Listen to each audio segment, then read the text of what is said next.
Today's video, I'm going to be going through and ranking my top Caribbean cruise ports that I've been to. First up on this list is Basseterre in St. Kitts. Unfortunately, Basseterre is a kind of cookie cutter, stock standard Caribbean cruise port, except with not much of the upside. It's very bland, there's not really much to actually do, and nothing that there is to do is actually nearby.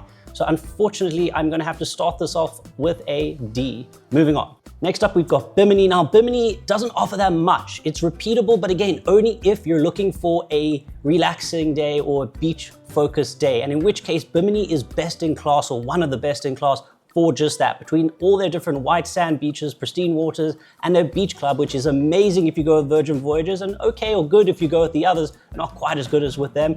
And of course, some of the snorkeling things that they offer, it's exceptional at that. So whilst it doesn't offer much, it excels at what it does offer, and for that, I'll give it a B. So Bridgetown in Barbados. Now, Barbados is going to be an excellent port to visit at. It's very repeatable. Why? Because there's plenty of things to do across a whole variety of entertaining options. For example, going to different rum places, whether it's a boutique place or more mass production place, etc. Some of the museums that are there, as well as certain natural sites, caves, and they have excellent beaches. The food is also particularly good. So you really have a full set of things to do. Where it loses out on is the fact that it is going to require some planning in advance, quite a bit, and the logistics. And most likely you're going to find yourself needing to use a third-party service provider or even going through a cruise ship excursion. It is going to cost you a bit more as well. The cruise port is pretty big, takes a while to get to the front if you're not using a shuttle. And then from the cruise port to get anywhere, by foot at least, it's going to take you forever. It's really just kind of out the way and it's a bit frustrating. But again, an excellent port. You're just going to need to probably pay a little bit more and plan in advance. For that, I'll give it a safe B. Next up, we have Castries in St. Lucia. Now, St. Lucia is just unbelievable. It is so incredibly beautiful and an amazing destination in of itself. Now, once more, plenty of things to do. Whether you like hiking, scuba diving, they have some excellent beaches, the rainforest. If you're a fan of chocolate, good place too.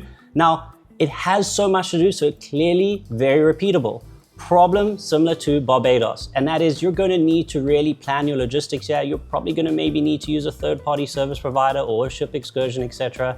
The only upside is that it is relatively, I would say, cheaper than, for example, Barbados, but just be prepared and expect to at least need 1 hour to go one way, if not more, to wherever it is your excursion or activity is going to take you. There's not much, if anything at all, to be done in the cruise port, but this destination is just out of this world. It gets a very easy A as a result. Moving on. Next up, we have Forte-de-France in Martinique. Now, unfortunately, this cruise port is just, there's not much going on. It's not a terrible cruise port, but there really just isn't anything happening there. And there's therefore not much repeatability as well, because there's not too much really interesting or unique things to do there. It doesn't excel at anything in particular, except for its relationship and history to Rum Agricole. So if you are interested in that, there's a fantastic place to go and visit there, like Habitat Clement. But outside of that, again, you could easily skip this port, unfortunately, because the people were great there. I had a good time there, but I am not ranking these purely based on how good a time or how bad a time I had. I am considering everyone else in the mix too. So unfortunately, I am gonna have to give this a D. All right, we're moving on to Guadeloupe. And yes, not a particular port in Guadeloupe, just Guadeloupe as a whole. I actually think this is one of the worst cruise ports you could ever find yourself in. I'd be very interested to hear anyone who, as part of a cruise visit, truly thinks this is worthwhile to ever stop at. I think it's terrible. I don't think there's anything exceptional here. I found the people to be incredibly rude. I didn't find there to be much interesting things to be done here. There isn't a really impressive slave museum. If that's something you feel like going through, if it's open when you're stopping there in the middle of a vacation, but it's a pretty heavy subject, but it's impressive. I just don't like this port whatsoever, and I do think I'm not alone in this. I would skip this at all costs unless the rest of the itinerary is excellent, but to me it's a dead port. The best thing you could do here is to get off the ship to say you were here and get right back on. That's it. Moving on. Oh, obviously a D. So next up we have Key West, Florida. Now you may be wondering, why is this here? This is about Caribbean cruise ports. Well, because Key West is a very popular cruise port as part of a Caribbean sailing. And honestly, if you've ever been there, you'll kind of get it. It's got its own Caribbean feel to it, but with an American touch. And in a day and age where it is so popular and in the main to hate on Americans and America, if that's what you like, this is the wrong channel for you. I love America. It's a special and beautiful and amazing place. And Key West is an amazing place and special place, I think, within America itself. whether it's the fact that it's totally all walkable, highly repeatable because there's so much to do and such a variety of things to do, from the more historical things to the more modern fun things. It is incredible. I love this place. I think it's super special and I have no problem ever finding myself going back for a visit. So to the place that is famous and invented key lime pie, it is going to be our very first S-tier port and I will happily fight on that. Okay, moving on.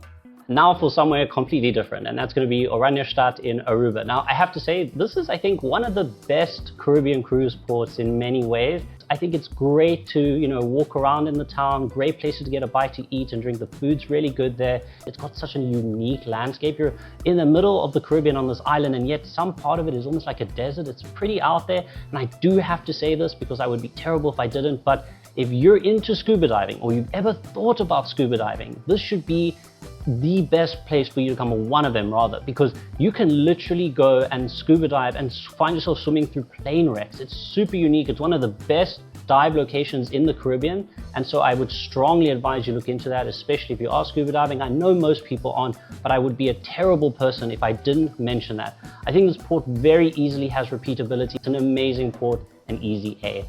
Okay, Puerto Plata in the Dominican Republic. Now, I'm specifying Taino Bay, but there's several cruise ports nearby. So in terms of activities and stuff to do outside the cruise port, they're all in the same basket.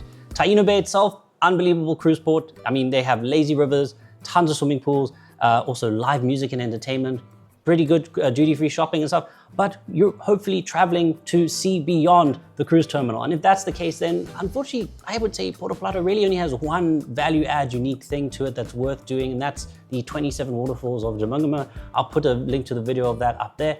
However, because of that, it also actually, by the way, is relatively inexpensive. However, because of that, and again, because I would hope you're not traveling somewhere just to go to a cruise terminal, I'm gonna have to unfortunately score this a C.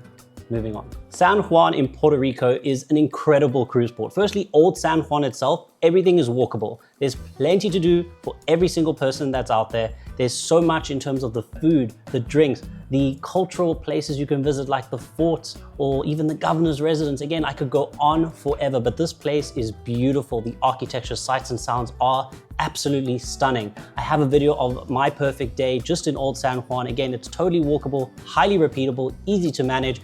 And if you find yourself coming back and you somehow did everything that's there, well, there's still the rest of the nearby towns to San Juan. So this is an amazing cruise port. It's got so much going for it. I think it's one of the best you'll ever find yourself going to, and I'm going to happily give it an S tier. Moving on. St. Croix or St. Croix of the US Virgin Islands. Unfortunately, as beautiful, as pristine as some of the beaches and the water is here, this is just not an ideal cruise port. There's just not much going on nearby, whether you're going to be by Frederiksstad or one of the other spots. There is Buck Island, which is exceptional, and I would prioritize that if I were visiting. Again, go check my video out on that. But for everyone else, I just don't think there is any desire to keep rushing back here or to want to go here. There are ports that do exactly the same thing, but better elsewhere and with more options. Unfortunately, I'm going to have to score this a C. So now we're at St. John's in the dual island nation of Antigua and Barbuda.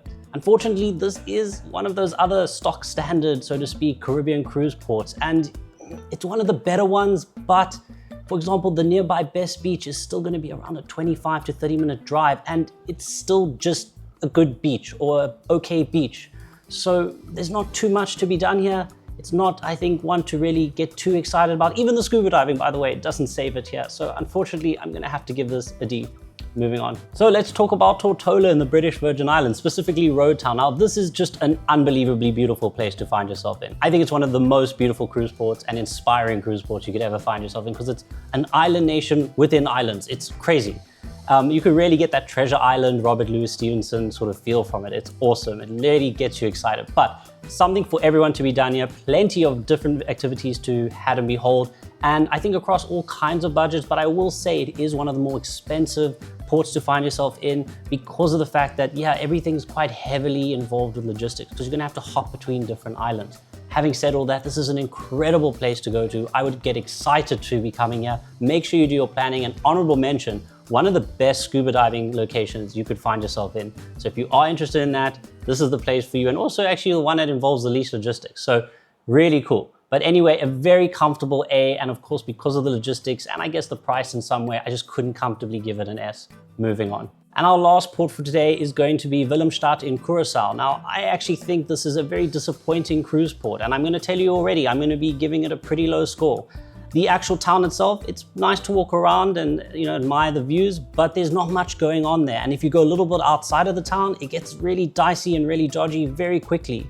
Most cruise passengers end up going to Mambo Beach, an artificial beach that they've made there, where literally they flood it with all the cruise ship passengers. And it becomes beyond unpleasant, despite how it may seem and sound really beautiful. Trust me, it's not that great. So personally, I think it's a disappointing cruise port. I would much happier skip it, to be honest, and go somewhere else. Not even the scuba diving that's here saves it. So unfortunately, I'm gonna have to give this particular Dutch port a D. If I have any videos, be they shorts or regular length videos, on the various cruise ports mentioned here, so make sure you go check those out if any of them are of interest to you. Otherwise, I hope you enjoyed this, and I'll see you next time. Cheers. Bye.